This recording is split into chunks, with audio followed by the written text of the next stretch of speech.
The following is a special presentation of Tony Kurre Radio. From hot dogs to cool kitties, this is Darkside of the Pooch. Want to welcome you, of course, to Darkside of the Pooch. We do it every single week right here on Tony Kurre Radio. Wherever you get your favorite podcast, you can hear the show at least 5 days a week, and wherever you get your favorite podcast. And now we're up to like 18 or 19 shows, so you can listen to shows from Leonard Skinner to Darkside of the Pooch to the Feeding Frenzy show. It's called Heart of Alabama Food Bank, which is about food pantries and stuff. We also have a mortgage show. We have the great show called The Inferno we're doing with Trent Dilfer and Andy Kennedy from UAB. Just go and check out our wonderful store. A great podcast is fantastic. And of course, we always take your emails here. info@tonykurreradio.net, info@tonykurreradio.net. You can leave your email questions. We've been talking a lot about fleas. We've been talking about concussions. We have been talking about the Elizabethan collar thing to shame your to shame. Have you ever put one of those on? By the way, have you ever just put? I got one downstairs and I put one on just to see. Yeah. I think I put mine on during COVID. I think I was trying to figure out a way so, I didn't lick a toilet bowl or something. So I put that thing around my head and I said, just wear this for a couple of weeks and we'll get through this COVID thing together. But Darkside of the Pooch brought to you by the fine folks at Ed's Pet World. 50 years of the business down there in Homewood. They redid the streets and stuff. It's beautiful down there. Exotic pets, all kinds of fish. They got birds. They've got mourning doves. They've got chinchillas. I got a chinchilla down there a couple of years ago. It's fantastic. Got all these wonderful exotic pets. Check out Seth, his entire crew, Angie, down there at Ed's Pet World, and also, of course, Sasquatch Toys and Comics down there in Citation Lane for any of your comics, 60s, 70s, 80s, and 90s. When we talk about baseball cards and anything else in the show, feel free to go and check out Sasquatch Toys and Comics. They do a wonderful work. More emails here, and I want to get into one, but there's one I wanted to get into that came from me. I'm walking my dog a lot more since I lost my other dog. I'm now walking a Rainer dog at least 6 times a week. So, he knows every time during the day, he gets up, he gets ready to go. I'm trying to deviate it a little bit so he doesn't get used to the same time every day because I don't want him to think he's going to get a walk every morning at 5 a.m. But he did something that he's never done before, and that is I was walking him a couple days ago. There was dog poop on the side of the road. He sniffs it and just rolls in it. Just put his face down on it and just started rolling into the dog. And I'm going, dude. And it wasn't the white crusty dog poop. It was pretty fresh. I'm like, what are you doing? And it ticked me off. And of course, he had dog crap all over him. I've never seen him do that. I know dogs do that, but they usually don't do it right in front of us. They usually do it when they're in the backyard by themselves. They'll come walking in, they'll smell horrible, and you can tell they just rolled in something. But I've never seen him just consciously look at another dog's fecal matter and just take it in the face and roll in it. What is he doing? You got a sick dog, man. Dude, seriously. I don't know what to tell you. He is this one sick puppy. What would be worse if he rolled it in or ate it? If he ate it, I wouldn't have to give him a bath. So seriously, what are they doing? They're not marking. I don't know. You hear people say they're rolling in nasty stuff all the time. A dead animal. They see a dead animal and they want to roll in it. It's got to be something with they want the scent on them, which I don't really understand why they would want to do that. It's not a marking thing because he's not leaving his scent. He's putting a scent on him, right? Yeah. I don't know. Maybe when he does that again, you need to put the cone on him to shame him. I couldn't believe it because he licks my son in the face. Okay. And it's his way of telling my son, get off of me. Xavier, because Xavier likes to, he's into the cycling of compression and special needs, and so he'll hug, and I'm like, the dog will start growling at him. I'm like, give Rainer a break now, give Rainer a break, and he gives him Zerberts. And of course, dogs hate Zerberts. And whenever he gives a dog Zerbert, he'll reach back and he'll lick him in the face. So whenever he's sniffing another dog's poop or something on the side of the road or eating something he shouldn't be, I always think, great, he's going to be getting that in my son's face in the next half an hour. And so, I'll let him sniff for just a second because he's a dog. And then I usually pull him. And by that time, I thought, well, I'd let him sniff it for a minute because it didn't look like it was wet. And he just went right into it. And I was like, dude, what's the deal? It was weird. You got me on that one. Yeah. Dr. Rad, Rossbridge Animal Hospital. We have not gotten a chance to ask you the last couple shows about what's going on at your store. Any good stories, any good things happening around your place the last few days that have been amazing? You always have some good stories. Yeah, we've We've done some like some cool dentistry stuff recently. That kind of stuff comes to mind. The interesting thing about dog teeth is they have lots of different roots. So some teeth are single rooted teeth, meaning that they look like they look like this. They have one root. They have some teeth that are multi-rooted. So humans have two roots, right? We have the two roots. Humans, I think sometimes they have kind of like four roots on the molars. You're right. Yeah. Yeah. But the issue with the difference in like the main difference in dog teeth and human teeth, I don't know my human teeth near as well as my dog teeth, but the dog roots are super long. So like for the canine tooth, what you see outside of the gum line is probably less than what is below the gum line. It's like an iceberg. So it's huge. So, if you have a dog with an inch long canine, like a big German Shepherd. Yeah. Okay. If it's got a canine that's an inch long, there's another inch below the gum line, maybe more. So when you have to extract these teeth, it's a huge ordeal. And it's not easy to do because you have to cut away the gums, and in the multi-rooted teeth, you have to cut those roots in half. So, for example, they have one of their upper fourth premolar has three roots, and the tooth kind of sits in the mouth like this. Okay, so you have now. Is that standard for dogs? I mean, every dog it's the same tooth, the same root system. It's not like they don't mix it up. Yeah. Okay. Yeah, exactly. So, you have these three roots, and they have to be sectioned. So you have to create a gum flap, and then you have to cut the tooth in, three different ways. You have to cut it here. Yeah. And then you have to cut it here. Wow. And then you have to extract all those roots individually, and then you have to close everything up. So, we've had a couple of those cases. The reason that you would have to do that in a dog is if they fracture a tooth, and it opens up the pulp canal, it can get infected. So dogs that chew on hard things. So I would encourage everybody out there, if your dog chews on bones, if they chew on anything that's harder than, like if you can't put an indention in it by pressing firmly on it, then it's too hard. Okay. And they can fracture teeth, and then down the road they may have to be extracted. But also if you're not getting routine dental cleanings done, the dogs will get infections below the gum line or above the gum line, depending on what part of the mouth we're talking about. And so that'll create an infection and create bone loss. And that's when you have to go in there and section the tooth and extract it. And it just becomes a big deal. And it can be a very difficult procedure, a procedure that can have lots of complications and fail rates that are kind of high, because they're difficult procedures. So it makes way more sense just to kind of get the routine cleanings done, rather than waiting until the teeth get really bad, and then you might have to do extraction. So I have to ask you this question, because I know there's a lot of people thinking the same thing right now. Well, I never had to brush my dog's teeth. We had a dog forever, and we never even kept it on a chain. We just let it out when it wanted to go out, and it came in and scratched the door, and it came in and never had fleas, never had problems. It got hit by cars, and bit it through an electrical cord once and crapped all over the place behind my dad's chair, but it lived. And now all of a sudden you're telling me I have to brush my dog's teeth. Where's this new stuff coming? Is this some poppy gamey veterinarian bull crap trying to upsell me on something or not? And I'm like, and so I can hear those questions coming right now, because they're people that are my age. So tell me what's going on, and why all of a sudden, and I realize this as a human being, how important your teeth are now, because a lot of diseases can come in the humans can come from your gums. A lot of your health issues can come from the inside of your mouth. If you have bad teeth, you usually have bad health. Can you explain how important it is to animals and how often it should be done? Yeah. So I'm one of those people that, grew up where our dogs were outside dogs, and I really don't remember them going to the vet that much. I don't remember them really having any problems. And we certainly did not brush my dog's teeth. Yeah. And so I'm kind of used to those questions, because they are questions that I had about my own dogs when we were growing up. So the best way, there's a couple of different ways to answer your question on that. Most dogs are now indoor dogs. And so we see things that are wrong with them much more readily than when they just lived outside and we petted them for 10 minutes or we threw the tennis ball to them for 30 minutes or whatever.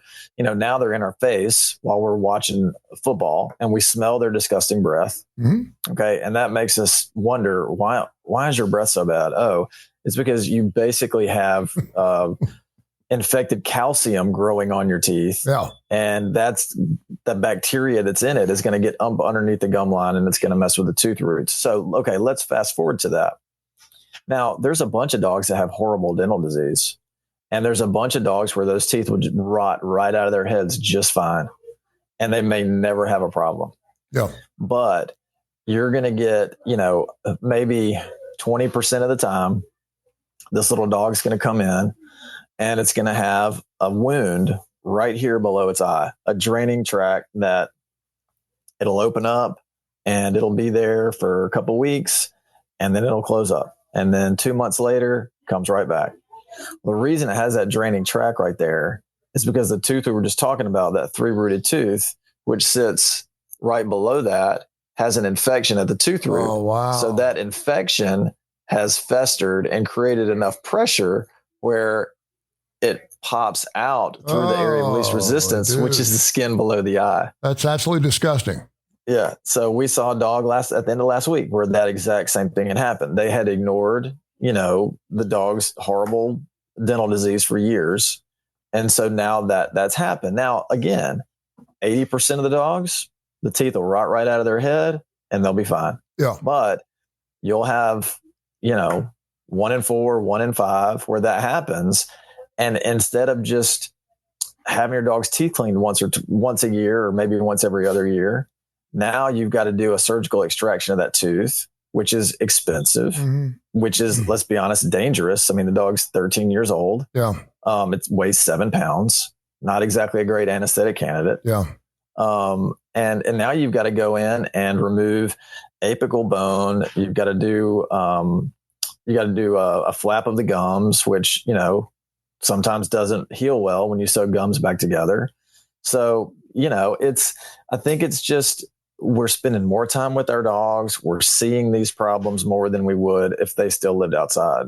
And it's a good thing, folks. I mean, we brought all these pets in and certainly COVID changed our world. So we got a lot more pets and we want to take care of our little furry animals and take care of them. And we don't want to flap those gums. We don't want flapping gums, man. It's funny because and some people would say, well, how do I know if my dog can't tell me when he's in pain? How can you tell? Because if you have one of these smaller animals that all he does is eat soft food, he's not going to have a problem. I do Purina. So I would think that maybe if my dog's not eating for a couple of days or something wrong, is that how you can tell if there's something wrong with their teeth?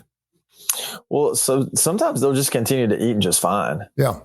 So like this little dog that I was referring to, the appetite is fine in the dog. So, but the issue is that it has an infection. It has a bacterial infection in its head. But dogs are tough, and they'll continue to eat. So, and this is not this is not a salesman's pitch, because obviously we have tons of listeners all over the world, really. But if you look at your dog or cat's mouth, if they'll let you.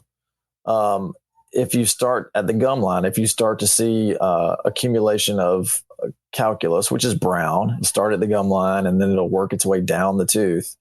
If you start to see any hint of that calculus forming in conjunction with just a very thin reddened gum line, that's gingivitis, and it's just time to get them cleaned. Yeah. So that they won't get these infections that we're talking about. All right, quickly, since we have more questions here, info at TonyCurryRadio.net. This is Darkside the Pooch. He's Dr. Rab, Rossbridge Animal Hospital. Do fantastic work. 208-0301 at Rossbridge Vet. How in the hell do you clean the teeth of a cat? They have to be anesthetized, and so do dogs. Yeah. So our instruments are very similar. I mean, almost identical to human dentistry. I mean, it's basically. Do you do your own kids' teeth? No, no. Could you? Could you do your kids' teeth if you had to? If the world would have ended and all dentists were gone, you could clean your kids' teeth if you did. Okay. Absolutely, I could.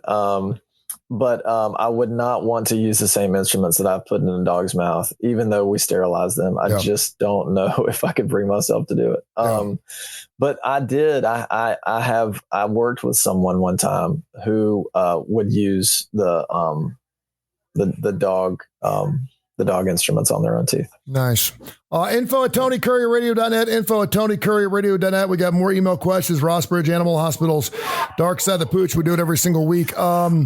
I lost my dog, my Havanese. He was 8 or 9 years old. And obviously all my kids now are saying, Christmas is coming up and man, we would love a new puppy for Christmas. My daughter has basically told me, she's 12. She said, if you get a new puppy, you don't have to give me anything else for Christmas. Santa Claus is good to go. And I'm like, I know how this works because obviously she's not going to be getting a puppy for Christmas and have nothing else to open. And dogs can be expensive. So they have gone to the expense, if you will, of time and effort to try to find my next dog. And of course, I'm thinking Wire Fox Terrier, which is a dog I've had in the past. It's a really funky looking dog. They want another Havanese. They're looking at Dachshunds. What's the best way to go shopping for a dog outside? Obviously going to a shelter, which I think everyone should do first. I think that's the best way to do because there's typically really good dogs. But if you have to have a purebred or have to have something that looks specific as a non-mutton area, if you will, what's the best way to go? And how do you know if you got somebody that's not running a puppy mill? Well, you can go visit them. Yeah, is the first thing to do, and see if you can have a look around. And if they don't let you, that's probably a bad sign. Okay, might want to try to find somewhere else to get a dog or a cat. Look at the neighborhood too. I mean, our Havanese, we got him at a mobile home park. We didn't know it was a mobile home park, and we pulled in. I was like, are we seriously going to be, and at that point then I felt like we were in a rescue mode, right? I was like, we need to take this animal and save this animal because there were 12 of them and they were just in cages stacked on top of each other. And it was incredibly skittish, did not like a man's voice at all. It took almost a year to get used to my voice. So I felt the need to give this woman $500 for this dog, but, look at the neighborhood you're in, see how they're taking care of their pets and that'll be a telltale sign as well. What about papers? Is there something do we need to ask for papers if it's a purebred? And what typically, how many shots should have been given to this animal before I actually take it on? I think I thought about The Big Lebowski when you said papers. I don't know if you've ever seen that movie, but Walter is, you can't board the dog. The dog has papers. Yeah. So when you like movie. Papers, you can find great dogs that, are not like AKC registered and don't have a pedigree. And you can find great dogs that do. I think the most important thing you can do when you're trying to find a breeder is see if they will give you some references, call as many people as you can, ask them how the dogs are doing, ask them if they have any chronic issues. You can get as detailed with them as you want. Most of the time it's good practice to have at least one round of vaccines done. Okay. That would be the parvo, I guess. Yeah.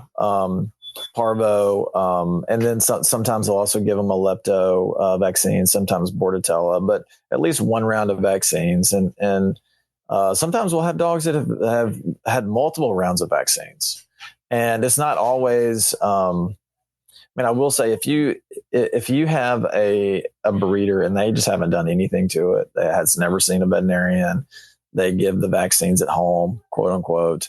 Those are breeders that are trying to save as much money as possible. Mm-hmm. And a lot of times that's just not the best way to go about doing it. Everybody wants a deal and everyone wants to, get a bargain. But if you end up getting a pet that has not been well cared for, or a pet that is maybe inbred, you're setting yourself up for potentially, years of problems. Would you say that inbred's probably, and hear me out here, because I don't think people realize, you're like, hey, listen, I can do Australian Shepherd. I'm just using that as an example because that's what I have. And golly, I can get $600 per pup and I have 4 pups. Well, do the math. Obviously, if you can have a brother making it with a sister within 6 or 7 months and they're having multiple pups, you're doing the math in your head. You're selling all these pups. But when you have inbreeding going on, it's just bad news. Well, obviously for humans, but also for animals as well, correct? Yeah. And, that's just kind of where, I mean, you really can't talk to enough people. I mean, you can go back years with references, and get as many as you can. And that way you'll know, hey, is the dog still around? And I would say too, and I've heard this happen. It's happened with one of my previous employees that you actually got to meet. My friend, who moved up to Wyoming or wherever the hell he went. He got an Australian Shepherd, and I think it was like $2,100 or something. I mean, I was like, I could not believe he spent that on his dog, and within 3 weeks, it drove him crazy, and he returned it and didn't get anything for it. And I was like, Did you get your money back? He's like, no. And I said, why? And he's like, because I didn't want the dog. I said, no. I said, I foresee anybody that's doing real pedigreed, good animals, looking after them, that would not want to take that pet back and at least give you some of your money back. But I've seen so many people that get screwed out of $500, $600, $700. They either go back to the neighborhood and the person's gone, or they don't call them back. And I'm like, dude, do you want to buy a dog from someone who won't call you back? They'll call you back every 3 seconds when you're wanting to buy the animal. But then as soon as you buy the animal, they won't call you back to help. That's not a good sign. But, for gosh sakes, I've seen so many people get screwed out of thousands of dollars because they either feel bad because, they couldn't take care of it, or they just can't find the person. So that's not good. Can you imagine buying a car, driving it off a lot, and keeping it for 3 weeks? It happens. I know, but hold on. And saying, I don't like it. Take it back to the dealership and just give it back. Well, there are some dealerships that do that now. I mean, you can go to a dealership now and buy a new car, and they give you 5 days, 5 to 7 days, like Driver's Way. They give you 7 days. You can drive it around. I got a couple friends of mine that just use it like an Uber. They just drive it around for a few days, take it back, get their money back, and be on their way. We got a beach trip going up. Let's go to Driver's Way. No doubt. Info at TonyCurryRadio.net. Info at TonyCurryRadio.net. Molly in Homewood wants to know, ask Dr. Rab if there are any good Halloween dog costume contests in the Birmingham area. And typically, do dogs like to wear costumes? She said, my dog loves wearing a costume. I'm like, if you could just ask that dog what he thought, he'd probably hate you for putting these costumes on. I realize some dogs look really cute and they seem to tolerate having some garb on them or whatever. But first of all, do you know of any good dog costume contests around Halloween? I can't believe it's coming up here in 5 or 6 weeks. And typically, any problem with putting a costume on a dog or cat? Man, we used to have one out here every year at Ross Bridge. Really? And then like so many things, COVID just, that just it went away and didn't come back. But they asked me to judge it. And it was fun. Yeah. It was really fun. And, a lot of the pets would have just kind of store-bought costumes, but some people would go all out and do homemade stuff. And the dogs kept it on. I guess they were used to wearing the costumes. But I mean, I'm sure they still have them. The one that I used to go to, they don't have it anymore. Yeah, they have those Halloween places. I was just at Lee Branch, I think it was yesterday, 2 days ago. Spirit Halloween stores, and they're already open. I mean, they're already open for Halloween, and we're going to the pumpkin patch next week. It's hard to believe it's already been here, but yeah, I mean, typically some dogs love wearing that stuff, and some dogs absolutely hate it. It seems like the smaller dogs are more tolerant of that kind of crap than the bigger dogs. The bigger dogs don't want to deal with it.